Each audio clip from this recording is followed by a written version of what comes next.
Pemirsa, Ketua Umum PDI Perjuangan Megawati Soekarnoputri menggelar rapat konsolidasi dengan 33 Ketua DPD PDI Perjuangan se-Indonesia di kediamannya di Teguh Umar, Jakarta. Dan untuk mengetahui seperti apa hasil pertemuan itu, kita segera bergabung dengan reporter Keiko Ranti. Ya Keiko, apa hasil pertemuan Megawati Soekarnoputri dengan 33 Ketua DPD PDIP se-Indonesia? Ya, di sini Megawati Soekarnoputri sebagai pemimpin langsung rapat konsolidasi antar petinggi PDI Perjuangan ini mendapat masukan langsung dari para perwakilan daerah PDI Perjuangan terkait evaluasi hasil penyelenggaraan pemilu legislatif 9 April lalu. Di sini mereka semua sepakat bahwa para perwakilan daerah akan siap untuk memperkuat poros partai di daerah masing-masing. Dan ini dipercaya bahwa akan menjadi modal yang sangat kuat bagi PDIP untuk menghadapi pemilihan presiden 9 Juni mendatang. Dan diharapkan para kader PDIP bisa tetap solid dan kuat sehingga suara yang telah diraih saat ini, saat pemilihan legislatif, bisa dipertahankan bahkan ditambah untuk suara di pemilihan presiden mendatang. Dan ini diketahui bahwa Banten, Jawa Barat, dan Sumatera Utara di ketiga wilayah tersebut suara PDIP berkibar tinggi. Ini dianggap suatu prestasi mengingat ketiga wilayah tersebut adalah lumbung suara milik partai lain.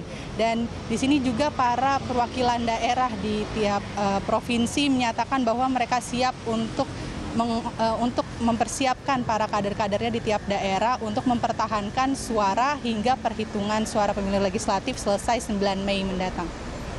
Doni. Ya Keiko, seperti apa perolehan suara PDI Perjuangan kalau dirunut menurut penghitungan internal dari partai sendiri? Ya, memang tadi mereka tidak menyebutkan secara langsung seberapa jumlah kursi yang kira-kira bisa didapatkan oleh PDI Perjuangan. Namun mereka yakin walaupun dari hasil hitung cepat dari berbagai lembaga menunjukkan bahwa PDIP masih sedikit lagi menuju 20%, namun dari pihak PDI Perjuangan sendiri yakin bahwa mereka akan mampu melampaui jumlah suara 20%. Ini artinya mereka bisa saja tidak hanya dengan calon presiden yang sudah mereka usung yakni Joko Widodo, tidak menutup kemungkinan mereka bisa mencalonkan calon wakil presiden dari internal Partai Demokrasi Indonesia Perjuangan. Artinya nama calon wakil presiden apakah sudah dibahas dalam rapat tadi? Ya, dalam konferensi pers yang dipimpin oleh Puan Maharani tadi mereka tidak menyebutkan secara detail seperti apa pembicaraan mengenai calon wakil presiden yang nantinya akan mendampingi Joko Widodo. Namun mereka sendiri optimistis dengan waktu yang masih beberapa minggu lagi menjelang perhitungan resmi dari KPU, mereka bisa melampaui 20%. Walaupun target mereka tadinya ada 27%, namun setidaknya mereka optimistis bisa melampaui 20%. Dan mereka juga memiliki rencana akan mengusung cawapres dari internal PDIP. Namun tidak berarti bahwa cawapres bisa saja diambil dari koalisi-koalisi partai. Dan memang hingga saat ini walaupun manuver-manuver politik di PDIP begitu kencang untuk berkoalisi dengan partai lain, belum ada koalisi yang ofisial sampai saat ini. Dan PDIP mengaku masih sangat terbuka mengenai bursa cawapres ini tentang siapa saja tokoh yang dianggap mampu mendampingi Joko Widodo dalam pemilihan presiden.